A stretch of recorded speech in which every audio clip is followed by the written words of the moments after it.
শুরু করছি আজকের গল্প অদৃশ বর্ধনের লেখা রাতের আতঙ্ক। রবিবার সকাল, দূরদর্শনে মহাভারতের পাঠ চুকে গেছে। সাপ্তাহিক আড্ডা মারতে বন্ধু বান্ধব আসবে এখন। আমি কলম মুড়ে রাখলাম। কবিতা আঁচলে মুখ মুছতে মুছতে এসে বসলো আমার পাশের চেয়ারে। বললাম, গিন্নি, তোমার গা থেকে পাঠা পাঠা গন্ধ বেরোচ্ছে। কবিতা বললে, ওটা সঙ্গদোষের গন্ধ। বিয়ের আগে যখন আত পাগল হয়েছিলে তখন পেতে আতরের গন্ধ, এখন পাচ্ছ পাঠার গন্ধ। সুতরাং গন্ধটা কোত্থেকে অর্জন করেছি তা কি বলে দিতে হবে? আমি বললাম, বুঝলাম, আমি পাঠা, কিন্তু তুমি পাঠার ঝোল খেতে চেয়েছিলে বলে পাঠা কিনে আনলাম। পাঠাতে তোমার রুচি আছে বলেই পাঠার মালা গলায় পড়েছ। তবে পাঠার ঝোল তোমার এত প্রিয় জানলে তোমার ছায়া মারাতাম না। তোমাকে রেঁধে খেয়ে ফেলবো সে আশায় থেকো না, তুমি একটা অখাদ্য। অখাদ্য? এক্কেবারে, নইলে কোন কালে চেখে দেখতাম। রোজই তো সে কর্মটা করছো, করে করে বুঝে গেছো আমি একটা অখাদ্য। মরণ। এই বলে রূপসী আরো একটু গা ঘেঁষে বসল। অমনি দোরগোড়ায় শোনা গেল অতি পরিচিত বিষম খাওয়ার শব্দ। ঠোঁট বেঁকিয়ে চোখ পাকিয়ে কবিতা বললে, আপদ, সাত সকালে গলায় কাটা ঢুকিয়ে বসে আছে। চৌকাঠ পেরিয়ে এসে উত্তম কুমার ঢঙে ইন্দ্রনাথ বললে, হে মোর বন্ধু পত্নী, এ কাটা প্রেমালাপের কাটা। তোমাদের কাছে যা মধুময়, আমার কাছে তা কণ্টক। বিষ দৃষ্টিতে সুদর্শন বন্ধুবরের আসন গ্রহণ নিরীক্ষণ করতে করতে কবিতা বললে, তোমার মতো সুপুরুষ আইবুড়োদের এই ধরনের অ্যাভারশন থাকলেই ধরে নিতে হবে তোমরা প্রত্যেকেই এক একটা ক্রিমিনাল। খুনে ক্রিমিনাল, হৃষ্ট কণ্ঠে বললে ইন্দ্রনাথ। যেমন ছিল জন জর্জ হেগ। 123 বছর আগে বেচারা ফাঁসি কাঠে ঝুলেছে। খুন করে গলা কেটে গেলাস ভরে রক্ত নিয়ে পান করত ঢকঢক করে। ভারী সুন্দর চেহারা, মেয়ে বন্ধু ছিল অনেক, কিন্তু প্রেম করতো না কারুর সঙ্গে, বিয়ের কথাও ভাবতো না। খুন করে আর কাঁচা রক্ত খেয়েই তার যত আনন্দ। শেক্সপিয়ারের কথা ভুল বলে প্রমাণ করে দিয়েছিল। প্রচণ্ডভাবে সঙ্গীত প্রিয় ছিল। গান বাজনা ওকে নিয়ে যেত সুরলোকে। এই লোকই আবার অসুর হয়ে যেত। অনর্গল মিষ্টি মিথ্যে বলে যেত। পাকা শিল্পীর মতো সই জাল করত। হাতের লেখা নকল করত। খুনটুন করে লাশগুলোকে সালফিউরিক অ্যাসিডে নিশ্চিহ্ন করে দিত। রিমার্কেবল। রিমার্কেবল, শিউরে উঠত কবিতা। ইন্দ্রনাথ সিগারেট ধরিয়ে বললে, হেগ নাকি সিজোফ্রেনিয়া রোগে ভুগত, মনের রোগ। আমার কিন্তু সে রোগ নেই বৌদি, সুতরাং নির্ভয় থেকো। এইবার আর একটা অতি পরিচিত কৃত্রিম কাশির আওয়াজ ভেসে এলো দোরগোড়া থেকে। কাস্তে কাস্তেই ভেতরে এসে ইন্দ্রনাথের পাশে এসে বললে পুলিশ বন্ধু জয়ন্ত, মাই ডিয়ার টিকটিকি, এইসব ব্যাপারই এখন আমার মাথায় ঘুরছে। রক্ত তৃষ্ণা যাচ্ছে বুঝি? সকৌতুকে বললেন ইন্দ্রনাথ। অতীতে এ রোগ কাদের হয়েছিল সেই খোঁজ নিচ্ছি। হেগ রক্ত খেতে শিখেছিল ডাবল লাইফ বইটা পড়ে, তাই না? গম্ভীর হয়ে গিয়ে ইন্দ্রনাথ বললে, খবর রাখিস তাহলে? গুড। ডাবল লাইফ এক কসাইয়ের গল্প। মানুষ মেরে তাদের রক্ত খেত, মাংস বেচে খদ্দেরদের খাওয়াতো। এর বেশি আর কিছু জানিস? জয়ন্ত বললে, আরো আছে? আছে। ডাবল লাইফ উপন্যাসের নায়ক মন গড়া নয়। হ্যানোভারে তার নিবাস, নাম ফ্রিজ হারম্যান। 24টা ছেলেকে খুন করে তাদের মাংস বেচেছে আর রক্ত খেয়েছে। মাই গড, বললে জয়ন্ত। ইন্দ্রনাথ বললে, হেগের রক্ত তৃষ্ণা জেগেছিল আরো একজন নরপিশাচের কীর্তি কাহিনী পড়ে। নাম তার সিলভেস্টার মাটুস্কা। 1931 সালে বুদাপেস্তে ইচ্ছে করে ট্রেন অ্যাক্সিডেন্ট ঘটিয়ে 22টা নরহত্যা ঘটিয়ে অসীম তৃপ্তি পেয়েছিল। মানুষ মেরেই আনন্দ পেত সিলভেস্টার। হেগ আর সিলভেস্টারের মধ্যে এক জায়গায় অমিল আছে, মিল আছে অনেক জায়গায়। অমিলটা কি? জয়ন্তর প্রশ্ন। হেক পাগলামির ভান করেছিল বাঁচবার জন্যে, সিলভেস্টার তা করেনি। সাফ বলেছিল মানুষকে মরতে দেখলে আনন্দ পাই বলেই ট্রেন ধ্বংস করি। মিলগুলো কোথায়? জয়ন্ত ঝুঁকে বসেছে। একটাই, এখন শোন। দুজনেই মনে করত একটা অদৃশ্য অশরীরী সত্তার হিপনোটিক হুকুমে এ কাজ করতে হয় তাদের। অস্ফুট আর্তনাদ করে উঠল কবিতা। প্লিজ, এই বিকট আলোচনা আর ভাল লাগছে না। তর্জনী তুলে ইন্দ্রনাথ বললে, তাহলে বলো আর কখনো আমাকে ক্রিমিনাল বলবে না। তুমি স্যাডিস্ট, মানুষকে দগ্ধে মেরে আহ্লাদে আটখানা হও। তাহলে তো তোমাকে ডক্টর নক্সের গল্প শুনতে হয়। ডক্টর নক্স এডিনবরার ডাক্তার, থাকতেন 10 নম্বর সার্জেন্ট স্কোয়ারে। লাশ কাটাকুটি করার জন্যে মানুষ মারিয়ে আনতেন খুনে দালাল লাগিয়ে। শেষকালে তিলোত্তমা এক বারবনিতার মরা দেখে এমনই মুগ্ধ হয়ে গেলেন যে তাকে 3 মাস ধরে ডুবিয়ে রাখলেন হুইস্কির চৌবাচ্চায়। 3 মাস ধরে রূপসুধা পান করেছেন, শিল্পীদের ডেকে এনে সুন্দরীর ছবি আঁকিয়েছেন। জয়ন্ত বললে, ইন্দ্র, রক্ত আর রূপের তেষ্টা নিবারণের গল্প শুনলাম, কিন্তু এখন যে জঘন্য খুনগুলো হয়ে চলেছে এই শহরে, সেগুলোর মূলে কি ধরনের তেষ্টা আছে বলে তোর মনে হয়? ইন্দ্রনাথ পোড়া সিগারেট ফেলে দিয়ে নস্যির ডিবে খুলতে খুলতে মঞ্চনায়কের পোজে আর চোখে কবিতার দিকে চেয়ে বললে, সরি বৌদি, খুবই নোংরা অভ্যেস, কিন্তু ভিখিরি জেমি উইলসনের পকেটে তামার নস্যির ডিবে আর পিতলের নস্যির চামচ ছিল বলেই ডক্টর নক্সের ল্যাবরেটরিতে তার লাশ কাটাকুটি হয়ে যাওয়ার পরেও ধরা গেছিল খুনিকে। ডিবে আর চামচ পাওয়া গেছিল খুনে দালালের পকেটে। ঠাকুরপো ফের? জয়ন্ত বললে, আমার প্রশ্নটার জবাব জানা নেই মনে হচ্ছে।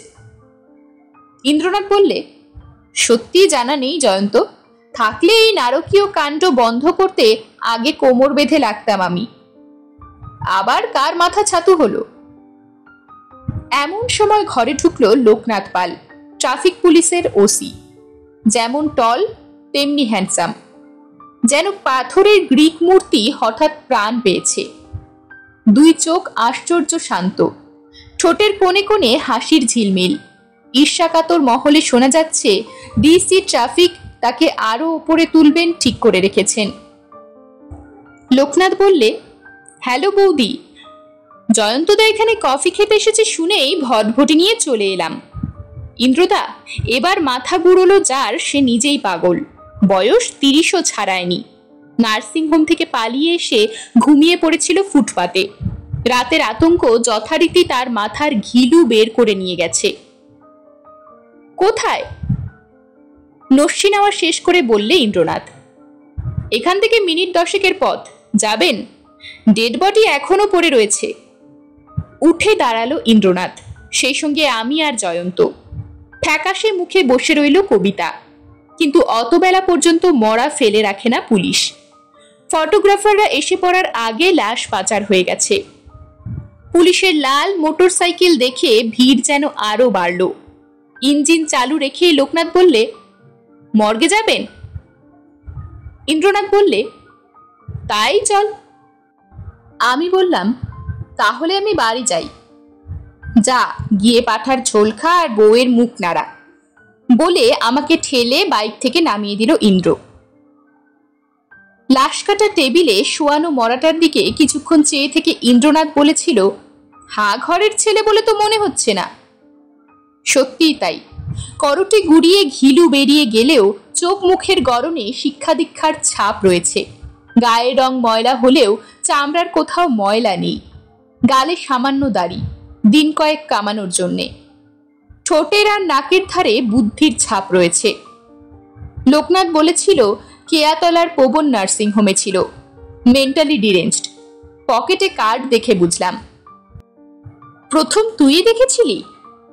হ্যাঁ, রাত 2টো নাগাদ। ঘন্টা 2 আগেও পাক দিয়ে গেছি। একেও ঘুমোতে দেখেছি। একা? হ্যাঁ, ল্যাম্পপোস্টের তলায়। ও অঞ্চলে ফুটপাতের বাসিন্দা তেমন নেই। ইন্দ্রনাথ আর কথা না বাড়িয়ে থ্যাতলানো করটিটা খুঁটিয়ে দেখছিল। এক ঘায়েই খুলি গুড়িয়ে ভেতরে ঢুকে গেছে। মগজের গ্রে ম্যাটার আর হোয়াইট ম্যাটার লাল রক্তের সঙ্গে মিশে বেরিয়ে গেছে। ইন্দ্রনাথ বলেছিল, পাথরটা পড়েছিল ডেড বডির পাশে। তুই যখন প্রথম দেখেছিলি তখন ছিল না নিশ্চয়ই? মনে তো পড়ে না, রানিং বাইক থেকে অত দেখা যায় না। 2টো নাগাদ চোখে পড়েছিল। ডেড বডির বুকের উপরেই ছিল যে। তা সে পাথর এখন কোথায়? চল। যাচ্ছি বলে মৃতদেহের ডান হাতটা তুলে নিয়ে কুনুইয়ের ভেতর দিকে চেয়ে রইল ইন্দ্রনাথ। চেয়ে থেকেই বললে, খুনিকে আটকাতে গিয়েছিল ভিকটিম। কি করে বুঝলে? পাথরের চোটে থেতলে গেছে শিরাটিরাগুলো। মাথায় পাথর পড়েছে বুঝেই নিশ্চয়ই রুখতে গেছিল। হাত জখম হওয়ার পরেই মাথা গুড়িয়েছে। আগের পোস্টমর্টেম রিপোর্টগুলো দেখা যাবে? দেখবে, চলে এসো তাহলে। একটার পর একটা রিপোর্ট পড়ে নিয়ে ফাইল নামিয়ে রাখলো ইন্দ্রনাথ। লোকনাথ বললে, কি বুঝলে? নিহত হওয়ার আগে প্রত্যেকেই পাথর আটকানোর চেষ্টা করেছিল, কখনো বাঁ হাত দিয়ে, কখনো ডান হাত দিয়ে। অনুমানের কারণ তেলানো কুনুই। কুনুইয়ের ভেতর দিক, অর্থাৎ প্রত্যেকেই দেখেছে পাথর নেমে আসছে মাথার উপর, রুখেছে, তবুও মরেছে। আশ্চর্য। কেন? একটা পাথর দেখাবি? একটা কেন, সব কটা দেখাবো। খুনে পাথরের মিউজিয়াম তৈরি হচ্ছে বলেই তো আমি পাগল হতে বসেছি ইন্দ্রদা। আমি এখনো হইনি। চ। পাথরের মিউজিয়ামই বটে, তাকের উপর সারি সারি সাজানো পাথর, প্রত্যেকটার তলায় একটা কাগজ, তাতে লেখা কবে কোথায় কার ডেড বডির কাছে পাওয়া গেছে রক্তপিপাসু প্রস্তরকে। বেশিরভাগই মধ্য কলকাতায়, 2টি নর্থে, 1টি সাউথে, এবং শেষটারই কাল রাতে উড়িয়েছে পাগলের প্রাণ পাখি। ফিতে আছে বললে ইন্দ্রনাথ। ফিতে? কিসের ফিতে? লোকনাথের প্রশ্ন। মাপবার ফিতে রে। মিউজিয়ামের ভারপ্রাপ্ত পুলিশ অফিসার পাশেই দাঁড়িয়েছিলেন। টেবিলের সামনে গিয়ে ড্রয়ার টেনে ফিতে বের করে এনে দিলেন ইন্দ্রনাথের হাতে। প্রতিটি পাথর মাপল ইন্দ্রনাথ। বললে, কোনোটাই 1.5 ফুটের বেশি লম্বা নয়, 1 ফুটের বেশি চওড়া নয়, 2.5 ইঞ্চির বেশি পুরু নয়। নিন আপনার ফিতে। চলো হে লোকনাথ, বড় খিদে পেয়েছে। তাহলে আমার ডেরাতেই খেয়ে নেবেন, চলুন। আপনিও একা, আমিও একা। ঘর থেকে বেরোতে বেরোতে মুচকি হেসে ইন্দ্রনাথ বললে, তুমি একা থাকতে যাবে কোন দুঃখে? কত প্রজাপতি উঠছে তোমাকে ঘিরে। সিঁড়ির ধাপে পা দিয়ে হাসতে হাসতে লোকনাথ বললে, ভালো চাকরি আর ভালো চেহারা থাকলে বিয়ে পাগলিদের অভাব হয় না ইন্দ্রনাথ দা, আপনি নিজেও তা জানেন। জানি। দীর্ঘশ্বাস ফেলল ইন্দ্রনাথ। কিন্তু আমার মতো ভীষ্মের প্রতিজ্ঞা তো তোমার নেই। গুজব যা শুনছি। গুজব? ঘাড় ফেরায় লোকনাথ। এখন তার চোখেও হাসি। তুমি নাকি ভীমরুলকে বিয়ে করবেই ঠিক করে ফেলেছ। প্রাণখোলা হাসি হেসে লোকনাথ বললে, ভোমরার নাম শেষ পর্যন্ত ভীমরুল হয়ে দাঁড়ালো আপনার কাছে। কথা তো নয় কটাস কটাস হুল ফোটানো। ও মেয়েকে বিয়ে করলে পস্তাবে লোকনাথ। করছে কে? তার মানে? বাইকের সামনে থমকে গেল ইন্দ্রনাথ। কটাস কটাস কপচানি মিঠে মিঠে বুলির চেয়ে অনেক ভালো। সাজবাত কোন কালে মিঠে হয়? ভোমরা ভালো মেয়ে। কিক দিয়ে লোকনাথ বললে, নিঃসন্দেহে, কিন্তু বিয়ের বাঁধন এখন নয়। তবে কখন? খুনে পাথরের মালিককে ধরবার পর। আমার ইজ্জত ঢিলে করে ছেড়েছে হারামজাদা। ভোমরা কিন্তু সশরীরে হাজির ছিল লোকনাথের নিরালা আলয়ে। কালো কুচকুচে মেয়ে, একেবারে কাল লাগিনী চেহারা, চোখ মুখ যেন কাটারি দিয়ে তৈরি, তেমনি জিভের ধার। জিন্সের 2 পকেটে হাত ঢুকিয়ে দেওয়ালে ঠেস দিয়ে দাঁড়িয়ে ছোট বড় কোকড়ানো চুল আঁকিয়ে বললে, স্বাগতম ভ্যাম্পায়ার। হেসে ফেলে ইন্দ্রনাথ বললে, দরজা বন্ধ অথচ ভেতরে তুমি, ব্যাপারটা কি কটকটি? কটকটি কাকে বলছেন? তোমাকে। তোমার নাম ভীমরুল, তোমার নাম কটকটি। তোমার নাম তেরি মেরি কালকুটি তো বলিনি? কালকুটি? সঙ্গে সঙ্গে ফনা তুলে ফেললো কালনাগিনী। আহা আহা, লোকনাথ তোমাকে আদর করে কালকুটি বলে ডাকতে পারে, কিন্তু আমি তো জানি কালো হিরে যদি কোথাও থাকে তবে সে তুমি। কালো হিরে তো কয়লা, আমি কয়লা? কয়লাই তো সব গুণের আকার, কয়লার উপরেই দাঁড়িয়ে আছে গোটা পৃথিবীর মোটা মোটা ইন্ডাস্ট্রি। কয়লা ধুলেও ময়লা যায় না। টিপ্পনি কাটলো লোকনাথ। আর যায় কোথায়, তেলে বেগুনে জ্বলে উঠল ভোমরা। তুমি কি? তুমি তো রকবাজ, রিপটুবাজ, ভ্যানতারা ভ্যাম্পায়ার। কানে 2 আঙ্গুল গুজে ইন্দ্রনাথ, মাথা ভো ভো করছে। এ কি গরম গরম গালাগাল রে বাবা, মানেও তো জানি না। ভ্যানতারা ভ্যাম্পায়ার কেন হবে লোকনাথ? সারা রাত তো বৈঠকবাজি করে বেড়ায়, কাজের নামে অষ্টরম্ভা, ফেরেববাজ কোথাকার। কিন্তু রকবাজি লাইফে করিনি, হাসি হাসি মুখে বললে লোকনাথ। বলতে বলতে কোমরের রিভলভার সমেত বেল্ট টেল্ট খুলে রাখলো টেবিলে। কোনোই বন্ধু ছিল না ছেলেবেলায়, বাবা মা মিশতেই দেয়নি। এখন তো লুসি মিশি বাবারা লাইন দিয়ে আছে পেছনে। কালনাগিনীর গলায় সত্যিই যেন এখন হিস হিসানি শোনা যাচ্ছে। যেমন তুই দিয়ে আছিস। চেয়ার টেনে নিয়ে বসতে বসতে বললে ইন্দ্রনাথ। কিন্তু কুকুরের লেজে যতই তেল দিয়ে মলো না কেন, ও লেজ সিধে হবে না, তাই না লোকনাথ? বিয়ে তো তুমি করবে না। যাও বা করবো করবো ইচ্ছে করছিল, এরকম ক্যাটক্যাটানি শুনে মন এখন পালাই পালাই করছে।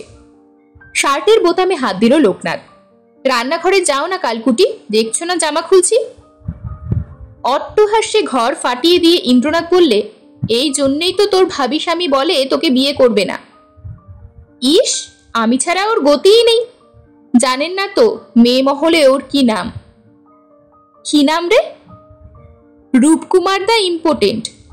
ছি ছি ছি, তা তুই গন্ডা খানেকের মা হয়ে দুর্নামটা ঘুচিয়ে দিস। দেবই তো, সেই জন্যই তো ঘুরঘুর করছি। রূপকুমার অবশ্য বস্তা বস্তা চিঠি লিখেই যাচ্ছে, অঙ্গ বঙ্গ কলিঙ্গর সই জাল করে। মানে? অঙ্গবঙ্গ কলিঙ্গকে চেনেন না? আপনি আর কি করে চিনবেন? আমার 3 স্তবক লাভারও বলতে পারেন, যদিও আমি লাভটাপ করি না, শুধু মিশি। শুধু মিশিস? পারমিসিভ সোসাইটি না, সবার সঙ্গে মিশতে হয়, সবার সঙ্গে ঘুরতে হয়, কিন্তু কারো কোলে ধরা দিতে নেই, শুধু রূপকুমার ছাড়া। Yes sir. তারপর শুনুন, অঙ্গবঙ্গ কলিঙ্গকে খুব নাচিয়ে চলেছি, আর নিজে নেচে চলেছি এই কলির কেষ্টটার সঙ্গে। ইনি কি করেন জানেন? শুনলে ফের কানে আঙ্গুল দেবেন। অঙ্গবঙ্গ কলিঙ্গর নামে বিচ্ছিরি বিচ্ছিরি চিঠি লেখে আমার কাছে। আমি তো চিঠি পেয়েই তেরে গিয়ে ধরেছিলাম 3 জনকে। 3 জনেই বললে, হ্যাঁ আমাদেরই হাতের লেখা, সইগুলোও হুবহু এক, তবে মা কালীর দিব্যি, আমরা লিখিনি। তবে কে লিখেছে? ওরা ফের মা কালীর দিব্যি কেলে বললে, রূপকুমার, জালিয়াতি নাম্বার 1। তাই তো এসেছিলাম হেস্তনেস্ত করতে। এসব কি হচ্ছে? হ্যাঁ, কি হচ্ছে? লুঙ্গি পড়তে পড়তে লোকনাথ বললে, ওরা বললো আমি জালিয়াত? তবে না তো কি ভগবান? তুমি বলনি আমাকে ছেলেবেলায় বাবার সই জাল করে মাস্টারদের ধোকা দিয়েছ? বেশ করেছি। কোনটা বেশ করেছ? অঙ্গবঙ্গ কলিঙ্গকে ভর্তি দেওয়া না বাবার নাম ডুবানো? বাবার নাম ডুববো কোন দুঃখে? অঙ্কের ক্লাসের চাইতে গানের ক্লাস ভালো লাগতো বলেই সই জাল করেছি। মিটিমিটি হাসতে হাসতে ইন্দ্রনাথ বললে, কালকুটি, থুরি, কটকটি, তুই বা অত খাপ্পা হয়ে যাচ্ছিস কেন? কোন পুলিশের লোক এরকম গান পাগল হয় রে? ওহে লোকনাথ, মোজার্ট শোনাও, বিথোফেন রবিশঙ্কর শোনাও, বিসমিল্লা শোনাও, হয় কিছু একটা শোনাও, নইলে কালনাগিনী তোমাকে ছোবলে মেরেই যাবে।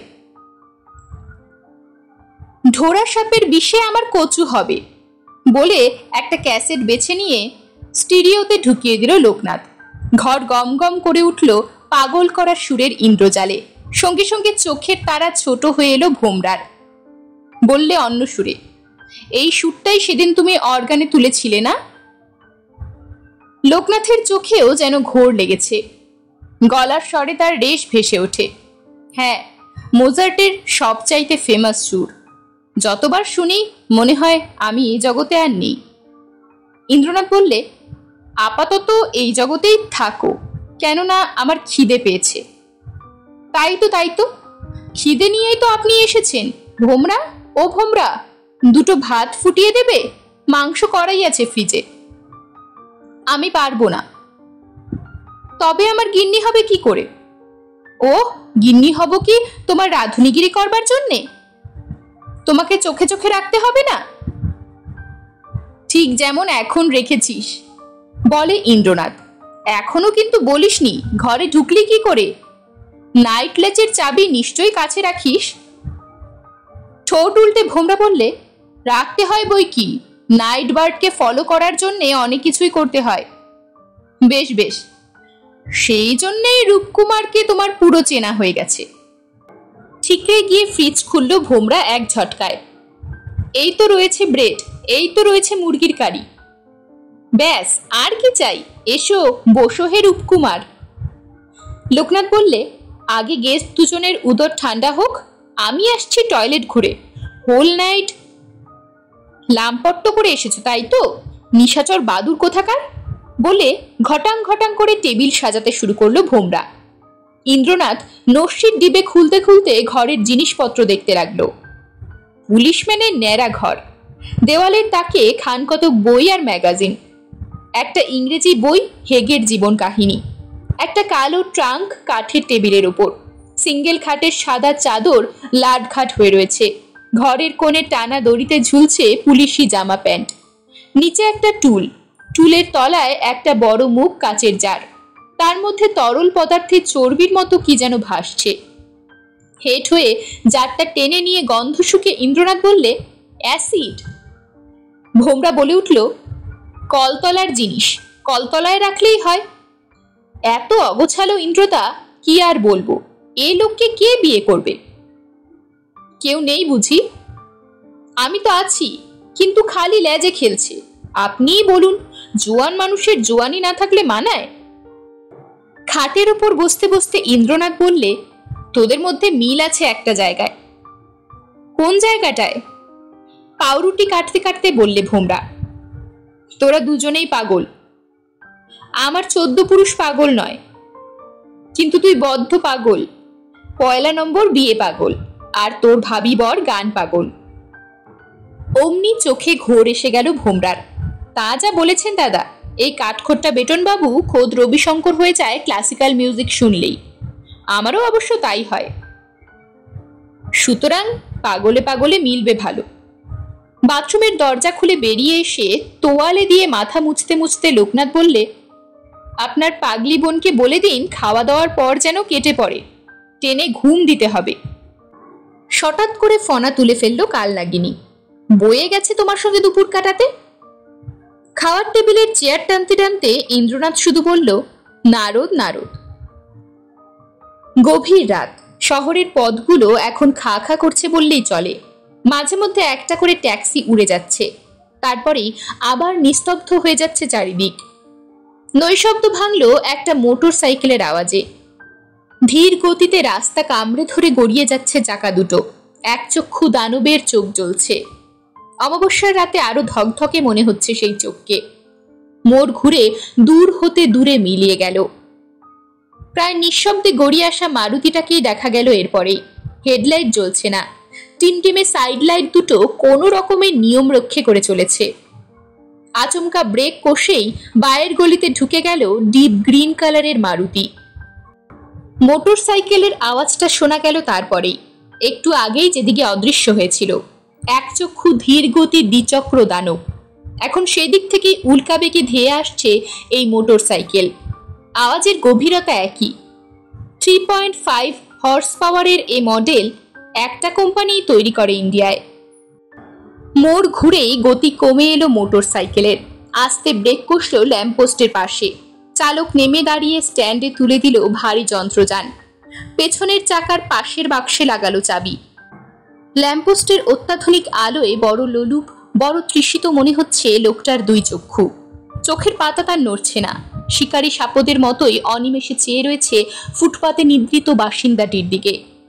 বয়স তার অনেক, এক মুখ দাড়িগোপ সবই সাদা, ময়লায় জট পাকানো চুলও সাদা।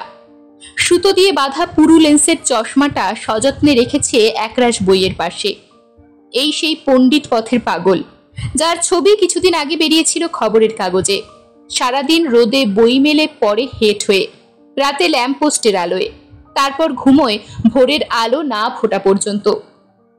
অজাতশত্রু এই গ্রন্থকীটের পাশে এসে দাঁড়িয়েছে জমালয়ের দূত। বাক্স খুলে গেছে।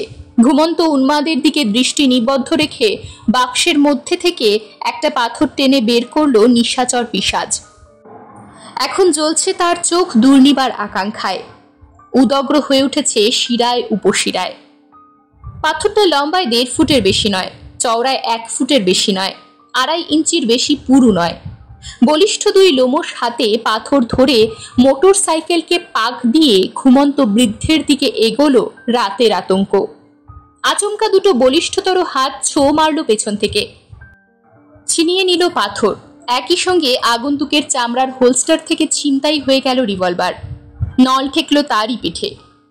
পাথর কঠিন কণ্ঠস্বর ধ্বনিত হলো কানের কাছে, ঢের হয়েছে ভ্যাম্পায়ার, সিরিঞ্জটা এবার দাও।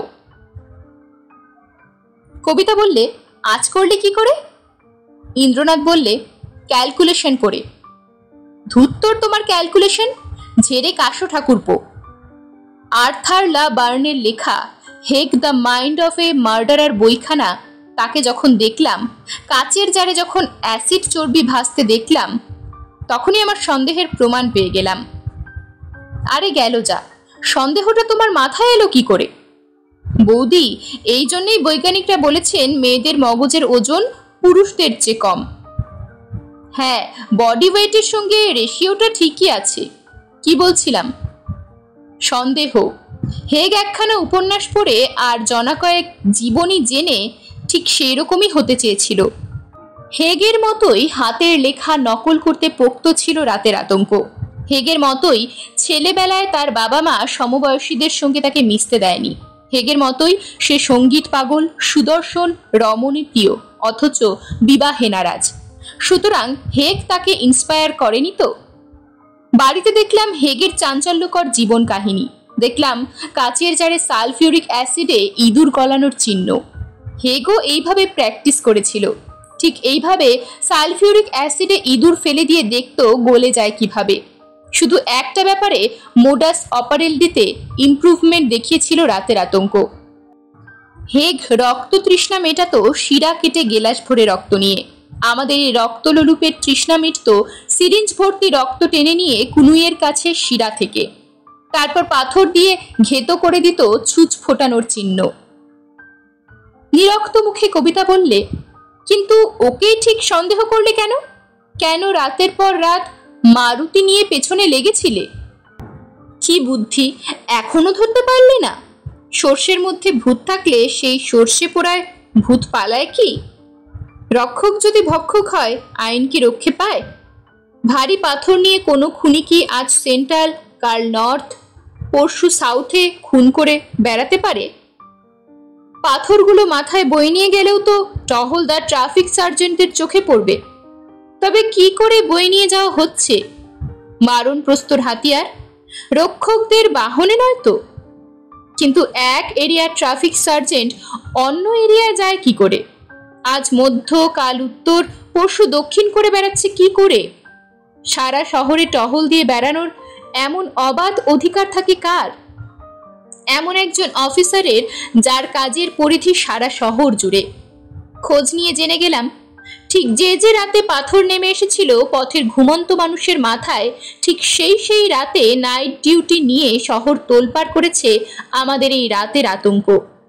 রক্ত তৃষ্ণায় গলা টা টা করলেই সে বুক পকেটে সিরিঞ্জটা আর মোটর সাইকেলে মেটাল বক্সে পাথর ভরে নিয়ে বেরিয়ে পড়তো মনের মতো শিকারের খোঁজে। প্রথমে দেখে যেত, তারপর ফিরে আসতো। মনের মতো পাথরগুলো পেত কোথা থেকে? একটাই জায়গা থেকে, ইস্টার্ন মেট্রোপলিটন বাইপাসের পাশে নতুন বাড়িঘর তৈরির জন্য এনে রাখা পাথরের গাদা থেকে। ভোমরা কি জানে? নিশ্চয়ই জানে। বিশ্বে বিষক্ষয় হয়েছে। ভাবি বরের বিকট পাগলামির খবর পেয়ে ওর বিয়ের পাগলামি সেরে গেছে। এখন চলি বৌদি, ফির মিলেঙ্গে। এরকমই আরো সব গল্প পেতে চ্যানেলটিকে সাবস্ক্রাইব করে দেবেন, আর গল্পটি যদি ভালো লেগে থাকে তাহলে লাইক, শেয়ার আর কমেন্ট করে দেবেন।